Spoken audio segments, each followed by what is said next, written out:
ललिता अपने 2 बेटों और बहुओं के साथ रहा करती थी। उसके बड़े बेटे अमित की शादी को कुछ साल हुए थे।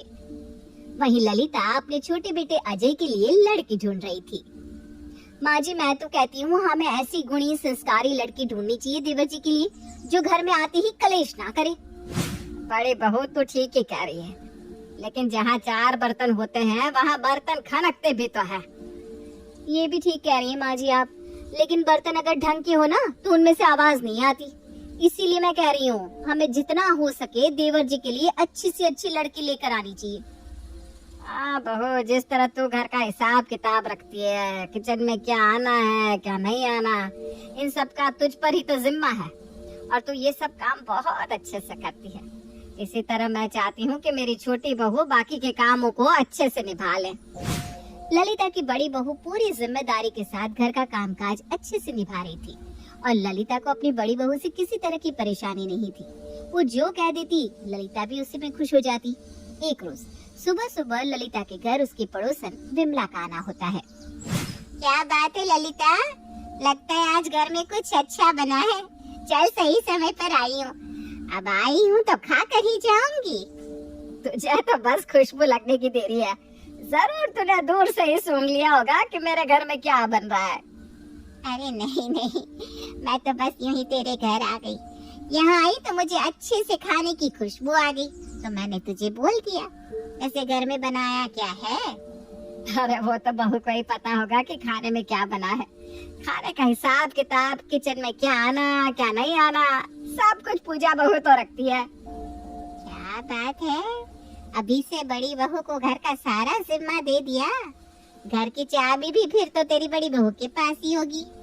विमला ये बोल ही रही होती है कि तभी पूजा छोले भटूरे लिए हॉल में आती है और विमला को देते हुए कहती है, अरे नहीं विमला काकी, बस घर की जिम्मेदारियां संभाल रखी है, खास करके किचन की जिम्मेदारियां। किसी से मुझे पूछना नहीं पड़ता कि आज क्या बनाऊं। वो क्या है ना, माँ जी के लिए फीका खाना बनाना पड़ता है, उनके लिए चटपटा खाना, और दोनों में से जो बच जाए मैं खा लेती हूँ। बहू हो तो ऐसी, मैं तो कहती हूँ ललिता, तू अपनी छोटी बहू बिल्कुल अपनी बड़ी बहू की परछाई ढूंढ, ताकि कल को तेरे घर में कलेश ना हो। हाँ, मैं भी अपने बेटे अजय के लिए बड़ी बहू जैसी लड़की ही ढूंढ रही हूँ। इसने मेरे घर को जितना संभाला है उतना तो मेरी बेटियों ने भी नहीं किया। हाँ ललिता, वैसे छोले भटूरे तो बहुत ही टेस्टी बने हैं। हाँ तो खा, मैं बाद में खा लूंगी। अभी चाय पिए। वैसे कल मुझे ना अजय के लिए लड़की देखने जाना है। सोच रही हूँ तुझे भी साथ लेते चलूं, लेकिन तू ना अपना मुंह भी तो बंद नहीं रखती। तू कहे कि तुम्हें मुंह बंद रखने के लिए तैयार हूँ, लेकिन मैं तेरी होने वाली बहू से सवाल जरूर करूंगी। अरे मैं तो यही चाहती हूँ। देख, मुझसे ना कुछ पूछा ही नहीं जाता। ठीक है, कल सुबह ना हम सभी अजय के लिए लड़की देखने जाएंगे, तू भी तैयार रहना। अब अगले ही दिन ललिता, विमला और उसकी बड़ी बहू अजय के लिए लड़की देखने जाते हैं। लड़की दिखने में तो बड़ी सुंदर थी, लेकिन जैसे ही लड़की चाय लेकर आती है, विमला तपाक से उससे सवाल पूछ लेती है। अरे बेटा, क्या नाम है तुम्हारा? कितनी पढ़ी लिखी हो? जी आंटी जी, सीमा नाम है, एमए कर रखा है मैंने। अरे वाह वाह ललिता, तेरी बहू तो बहुत पढ़ी लिखी है और सुंदर भी। ऐसे खाना बनाना तो जानती हो ना बेटा, और घर की जिम्मेदारियां निभा लोगी ना? आंटी जी, घर की जिम्मेदारियों से लेकर माँ जी की, पति की, सबकी जिम्मेदारियां निभा लूंगी। अच्छा, फिर तो ये सारा खाना तुम्ही ने बनाया होगा। तुम्हें खाना बनाना आता है ना? जी, ये सब मैंने ही बनाया है, बल्कि खाना बनाना मुझे बहुत पसंद है, और मैं ना हर दिन कुछ नया बनाती रहती हूँ। अरे ललिता, फिर तो रिश्ता अभी के अभी पक्का कर ले। कम से कम बड़ी बहू को किचन से फुर्सत तो मिलेगी। नहीं विमला काकी, ये आप क्या कह रही हैं? मुझे रसोई से फुर्सत नहीं चाहिए, बल्कि रसोई तो मेरी जान है, और मुझे खाना बनाना अच्छा लगता है। ऐसे ही मुझे भी ना खाना बनाना बहुत अच्छा लगता है। विमला ललिता की होने वाली छोटी बहू से सवाल पर सवाल पूछे जा रही थी, लेकिन जब रसोई का सवाल विमला सीमा से पूछती है तो पूजा रसोई के मामले में खुद बोल पड़ती है, क्योंकि रसोई में खाना बनाना और रसोई की जिम्मेदारी संभालना पूजा को बहुत पसंद था, और शुरू से उसने रसोई को संभाल कर भी रखा। अब देर शाम सभी लड़की देखकर घर आते हैं और ललिता को सीमा पसंद आ जाती है। वैसे मानना पड़ेगा विमला, तूने क्या एक पर एक सवाल दागे हैं लड़की से, लेकिन लड़की भी कम नहीं थी, तेरे हर सवाल का अच्छे से जवाब दिया है उसने। अरे इतना बोलने वाली बहू तो चाहिए ही चाहिए। कल को तेरे दरवाजे पर आकर कोई उससे कुछ बोल कर जाएगा तो ऐसी बहू भी तो नहीं लानी ना जो सुनकर रह जाए। माँ जी, लड़की तो सच में बहुत अच्छी है, लेकिन मुझे ना एक प्रॉब्लम है, मैं अपना किचन किसी को नहीं दूंगी। अरे हाँ हाँ ठीक है, वो घर के बाकी काम देख लेगी, तेरा किचन तेरे पास ही रहेगा। अब तो खुश? अब तो इस रिश्ते को मंजूर करे ना। हाँ माँ जी बिल्कुल, इस रिश्ते को मंजूरी दे दी जाए और देवर जी के गले में बांध दी जाए मुसीबत की घंटी। हाँ ललिता, अब तू भी दो दो बहू की सास बन जा। अब जल्द से जल्द ललिता अपने बेटे की शादी की डेट फिक्स करती है और अजय और सीमा की चिट्ट मंगनी और पट शादी करवा दी जाती है। अब सीमा अपने मायके से विदा होकर ससुराल आती है। बहू, आज से ये तेरा घर है और तेरी जेठानी लाखों में एक मिली है तुझे। कभी तुझे किसी चीज की परेशानी नहीं होने देगी। पूरे घर का जिम्मा उसी ने उठा रखा है। हाँ बहू, मैं भी चाहती हूँ कि तुम दोनों मिलजुल कर रहो और कभी भी किसी तरह की दिक्कत हो तो सबसे पहले मुझे आकर बताना। नहीं नहीं माँ जी, मुझे तो देवरानी जी से कोई दिक्कत परेशानी नहीं होनी। आखिर किचन तो मेरा ही रहेगा, किचन का जिम्मा सिर्फ और सिर्फ मैं ही संभालूंगी। लेकिन खाना अच्छा बनाना मुझे भी तो आता है, तो भला मैं क्यों खाना नहीं बना सकती? क्योंकि जब से मैं इस घर में आई हूँ, उस रसोई को स्वर्ग की तरह मैंने सजाया है। मैं उस रसोई का ध्यान रखती हूँ, उसमें किसी चीज की कमी हो जाए तो अगले ही दिन ला कर रख देती हूँ। लेकिन तुमने तो उस रसोई को अभी तक देखा भी नहीं है, तो मैं अपनी रसोई खुद संभालूंगी। मैंने उसी दिन कह दिया था कि मुझे खाना बनाना अच्छा लगता है, और उस दिन मैं ज्यादा इसलिए नहीं बोल पाई क्योंकि माँ ने ज्यादा बोलने से मना किया था। अरे बहू, तू तो आते ही चालू हो गई, चाहती क्या है? अरे किचन का मुद्दा कल देख लेंगे, अभी जाकर तो अपने कमरे में आराम कर। मैं भी देखती हूँ कल कोई किचन में कैसे जाता है। भले ही सीमा की कल पहली रसोई की रस्म हो, वो अपने कमरे में खाना बना सकती है, लेकिन मेरे किचन में आना उसके लिए अब तो मुश्किल है। प्यार से बोलती तो एक बार को मैं मान भी जाती। अरे ललिता की बहुएं, चुप हो जाओ। 4 मेहमान तुम दोनों का मुंह देख रहे हैं कि आखिर कैसी बहू है, आते ही लड़ पड़ी। बड़ी बहू, इसको इसका कमरा दिखा दो। अब पूजा भी अपनी देवरानी सीमा को उसके कमरे में पहुंचाती है, लेकिन आती ही दोनों की कलेशबाजी देखकर ललिता अपना सर पकड़ लेती है, क्योंकि शुरुआत ऐसी है तो आगे न जाने क्या हो। ये सोचकर ललिता परेशान हो जाती है, लेकिन विमला ललिता को समझाते हुए कहती है, ललिता देख, आज तक के इतिहास में कभी देवरानी जेठानी, ननद भाभी या फिर सास बहू की बनी है जो आज बनेगी? अभी तो बहू नई नहीं है, थोड़े दिन बाद सब समझ जाएगी। अरे मुझे नहीं लगता ये दोनों समझने वाली है, और बड़ी बहू ना अपने किचन को लेकर कुछ ज्यादा ही सीरियस रहती है, ये बात तो तू भी जानती है। अब भगवान ही बचाए मुझे अपनी दोनों बहुओं से। अब ललिता भी कल के महाभारत के इंतजार में होती है, क्योंकि कल तो सीमा की पहली रस्म होने वाली थी। उसमें ये दोनों क्या कुछ करने वाले थे, ये सोचकर पहले से ही ललिता डरी हुई थी। ललिता के छोटे बेटे अजय की शादी हो चुकी थी, ललिता के घर उसकी छोटी बहू भी आ चुकी थी, लेकिन अब ललिता की छोटी बहू की पहली रस्म वाले दिन ललिता के घर में भयंकर कलेश होता है। सुबह सुबह ललिता खर्राटे ले रही थी, तभी उसके कानों में उसकी दोनों बहुओं के लड़ने की आवाज आती है।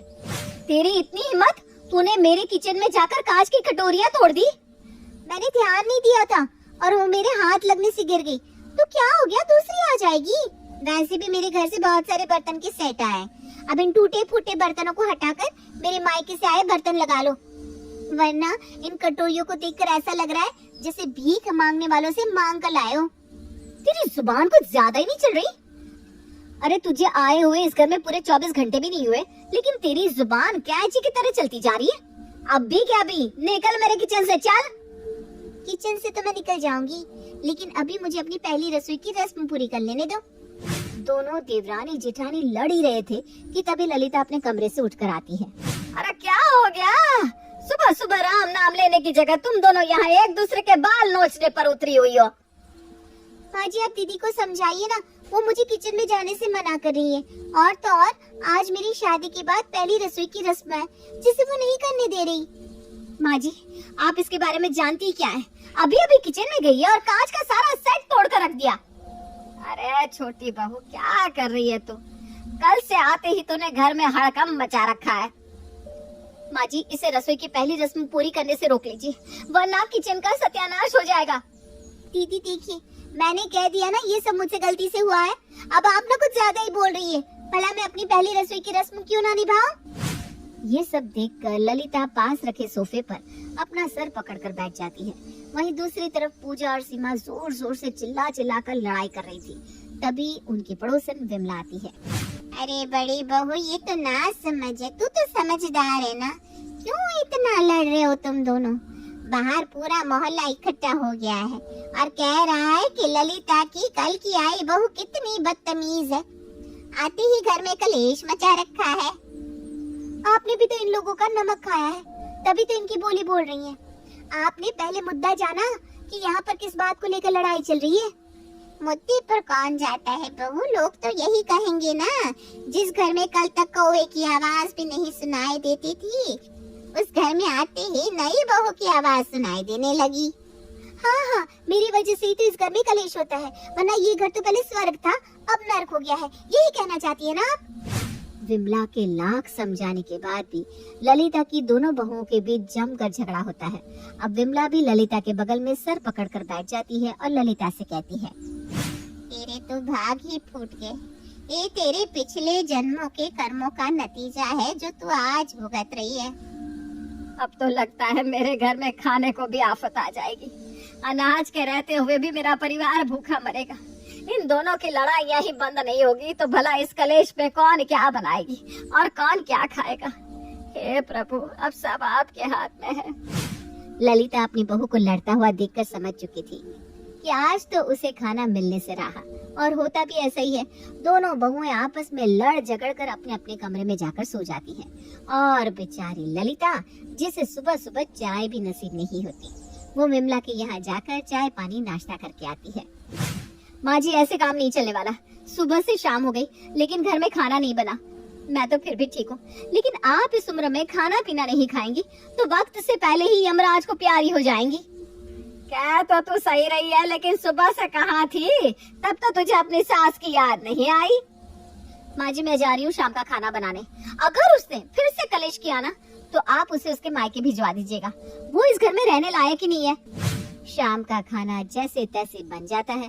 अब अगली सुबह फिर से खाना बनाने को लेकर दोनों बहुओं में किचकिच शुरू हो जाती है। ये देखकर ललिता अपनी पड़ोसन विमला के घर पहुंच जाती है, और जब लड़ाई शांत होती है तो विमला के घर से ललिता जैसे ही आकर सोफे पर बैठती है, फिर से दोनों बहुएं लड़ने लगती हैं। अरे तब से घर शांत था, जब तुम दोनों ने देखा कि मैं आ गई हूँ तो फिर से तुम दोनों ने लड़ना चालू कर दिया। आखिर चाहते क्या हो तुम दोनों? माँ जी, मैं तो बंटवारा चाहती हूँ, मुझे नहीं रहना दीदी के साथ। न जाने उन्होंने रसोई को क्या समझ रखा है। हाँ माँ जी, मुझे भी इसके साथ रहने का कोई शौक नहीं है। ललिता अपनी दोनों बहुओं की बात सुनकर इस फैसले पर आती है। मैं चाहती हूँ कि छोटी बहू खाना बनाए और बड़ी बहू जिस तरह से तू किचन का हिसाब किताब रखती आई है, वैसे ही तुझे आगे भी किचन का हिसाब किताब रखना होगा। ठीक है माँ जी, आप कहती हैं तो मैं ये भी मान लेती हूँ। मुझे भी मंजूर है, वैसे भी मुझे खाना बनाना आता ही है और बनाना पसंद भी है। ललिता दोनों को आधा आधा काम बांट चुकी थी, लेकिन सीमा खाना बनाने के बाद बर्तन नहीं धोती, और पूजा का काम था घर में बाहर से क्या आना है इसका हिसाब किताब रखना। लेकिन पूजा भी अब बर्तन क्यों धोए? ऐसे में दोनों के बीच फिर से शुरू हो जाती है महायुद्ध। माँ जी ने मुझे सिर्फ खाना बनाने का काम दिया था, अब सब सारा दिन खाते रहेंगे तो क्या मैं सारा दिन बर्तन धोती रहूंगी? क्या दीदी अपना बर्तन नहीं धो सकती? मैं जब बर्तन धो लेती हूँ तभी वो वहाँ झूठे बर्तन लेकर आ जाती हैं। हाँ, क्योंकि मैं खाना ही तब खाती हूँ, और जब मैं खाना खाऊंगी तभी तो बर्तन गंदे होंगे, और वही बर्तन मैं किचन में रखने आती हूँ, तो इसमें तुझे मिर्ची क्यों लगती है? माँ जी, अब दीदी का ना बहुत ज्यादा हो रहा है, ऐसे ही रहा तो मैं अपने मायके चली जाऊंगी और आपके बेटे को तलाक देकर आप लोगों पर स्ट्रॉन्ग केस बनाऊंगी, वो भी दहेज प्रताड़ित का। अरे बहू, इस उम्र में तो आधी मर चुकी हूँ, अब तो केस मुकदमा चलाकर मुझे शमशान ही पहुँचाना चाहती है। हाथ जोड़ती हूँ तेरे आगे, खुशी खुशी तुम दोनों रह लो घर में। माँ जी देख रही है ना, ये कामचोर के साथ बदतमीज भी कितनी है। अरे चुप करो तुम दोनों, खाना बनाना है तो बना लो, वरना हम लोग बाहर से मंगा कर खा लेंगे। ऐसी जिल्लत भरी जिंदगी हमें नहीं जीनी। ललिता अब अपनी दोनों बहुओं से बहुत ज्यादा परेशान हो चुकी थी। इस लड़ाई के बाद भी दोनों खाना नहीं बनाते और हार कर ललिता को अपने बेटों से बाहर से खाना मंगवाना पड़ता है। अब तीनों माँ बेटे मिलकर खाना खा रहे थे, तभी सीमा और पूजा दोनों वहाँ आते हैं और हंसते हुए ताली बजाने लगते हैं। अरे कितनी बेशरम हो तुम दोनों, ये क्या तरीका है खाना खाते हुए ऐसी हरकत करने का? माँ जी, हम तो इसलिए हंस रहे हैं क्योंकि हमारी चाल कामयाब हुई काम से बचने की। क्या सीमा, सही कहा ना मैंने? हाँ, बिल्कुल ठीक कहा दीदी आपने। हम दोनों ने काम से बचने के लिए ये चाल चली थी जिसमें हम दोनों कामयाब रहे। और देखो, आप लोगों को बाहर से मंगवा कर खाना खाना ही पड़ा आखिर। क्या ये तुम दोनों ने मिलकर किया है? अरे बहू, तुम दोनों को थोड़ी सी भी शर्म नहीं है? इस उम्र में मेरी हालत खराब कर दी तुम दोनों ने। अरे काम से बचना ही था तो ना करती काम। हम भी देखना चाहते थे माँ जी कि हम दोनों को आप कैसे संभालती हैं और घर के काम न करने पर घर का काम होता भी है या नहीं। हाँ माँ जी, और रसोई तो जेठानी जी की ही है, मैं भला उनसे कैसे छीन सकती हूँ? उन्होंने इतने सालों से रसोई को संजो कर जो रखा है। अरे भगवान बचाए तुम जैसी बहुओं से मुझे। हे प्रभु, ये कैसे दिन दिखा रहा है। इन्हें सद्बुद्धि दे, इस उम्र में ये मुझसे मजाक कर रहे हैं। किसी दिन मैं मजाक में निपट ना लूं।